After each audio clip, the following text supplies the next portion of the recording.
गीता अध्याय नंबर 7 के श्लोक नंबर 29 में कहा कि अर्जुन मेरे इस ज्ञान का जो आश्रय कर लेगा, चौथे अध्याय के 32 और 34 श्लोक में कहा है कि भगवान वो परमात्मा स्वयं आकर के अपने मुख कमल से तत्व ज्ञान प्रचार करता है। उसके अंदर यज्ञों की जानकारी, धार्मिक अनुष्ठानों की जानकारी विस्तार पूर्वक कही गई है। वो तत्व ज्ञान है। उस तत्व ज्ञान को तत्वदर्शी संतों के पास जाकर समझ, यानी गीता ज्ञान दाता भी उस तत्व ज्ञान से अपरिचित है। वो गॉड गिवन ज्ञान है, वो तत्व ज्ञान है। भगवान आकर स्वयं देता, अपने मुख कमल से बोलता, सच्चिदानंद घन ब्रह्म, वो परम अक्षर ब्रह्म।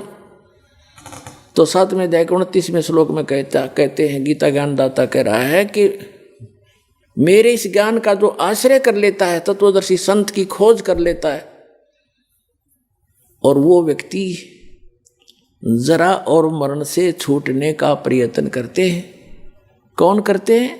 जो संपूर्ण अध्यात्म से परिचित और सभी कर्मों से परिचित वो व्यक्ति जरा यानी बुढ़ापा और मरण माने मृत्यु से मोक्ष के लिए, सदा के लिए, छुटकारे के लिए प्रयत्न करते हैं, जो उस तत्व ब्रह्म से परिचित हो चुके हैं, सारे अध्यात्म ज्ञान से परिचित हो चुके और सब कर्मों से परिचित हैं। जैसे आज के सत्संग में एक विशेष ये भी दास बता रहा है कि ऐसे कर्म नहीं करने चाहिए जिनसे हमें वो भोगने को दुबर हों, भारी हों।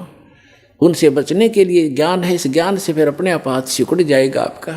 तो ये कंप्लीट स्पिरिचुअल नॉलेज है, अध्यात्म ज्ञान है। और ये कर्म बताए जाते हैं कि इनसे जो परिचित हो जाता है वो केवल जरा और मरण से छूटने का ही प्रयत्न करता है।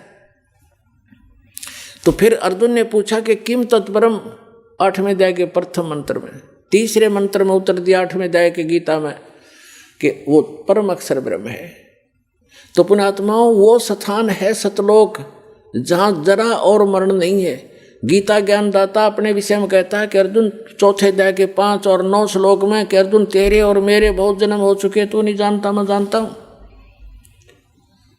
अध्याय नंबर 10 के श्लोक नंबर 2 में गीता में, अध्याय नंबर 2 के श्लोक 12 में गीता ज्ञान दाता कहता है अर्जुन, जन्म मृत्यु तेरी भी और मेरी भी सदा बनी रहेगी यदि मेरी शरण में रहना है। 8वें अध्याय के 13वें श्लोक में कहा कि मेरा तो ओम नाम है मुझ ब्रह्म का, और इसको भक्ति करता हुआ अंतिम सांस तक जाएगा तो मुझे प्राप्त होगा, इस यह गति प्राप्त होगी जो ओम से मिलने वाली है। उस ओम के जाप से ब्रह्मलोक प्राप्ति है। 8वें अध्याय के 16वें श्लोक में बताया है कि ब्रह्मलोक में गए हुए प्राणी भी पुनरावृत्ति में उनका भी जन्म मृत्यु होता है। अपनी तो स्थिति क्लियर कर दी, मेरा एक ओम नाम है और इसको जाप करने वाले का जन्म मृत्यु भी रहेगी। 8वें अध्याय के 5 और 7 में कहा कि अर्जुन, मेरी शरण में रहना है तो युद्ध करना पड़ेगा, मेरी भक्ति कर मुझे ही प्राप्त होगा, ये गारंटीड बात है। लेकिन शांति नहीं हो सकती, युद्ध करना पड़ेगा। युद्ध करने वाले को शांति कहा। फिर 18वें अध्याय के 62वें श्लोक में कहा कि तू सर्वभाव से उस परमेश्वर की शरण में जा जिसकी कृपा से तू परम शांति को और सनातन परम धाम को, शाश्वत स्थान को प्राप्त होगा। उसके लिए ऑप्शन छोड़ ही दिया कि तत्वदर्शी संतों की खोज कर, वो आपको बताएंगे। गीता ज्ञानदाता उस तत्व ज्ञान से अपरिचित है, अन्यथा एक अध्याय और लिखवा देता अगर उसमें उसको ज्ञान होता।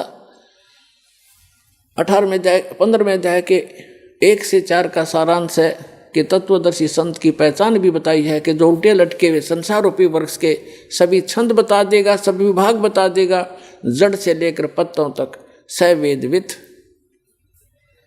वह वेद के तात्पर्य को जानने वाला तत्वदर्शी संत है। उसके पश्चात परमेश्वर के उस परम पद की खोज करनी चाहिए। 15वें अध्याय के 4 श्लोक में कि जहाँ जाने के बाद साधक फिर लौटकर कभी संसार में नहीं आते। तो वो स्थान है सतलोक।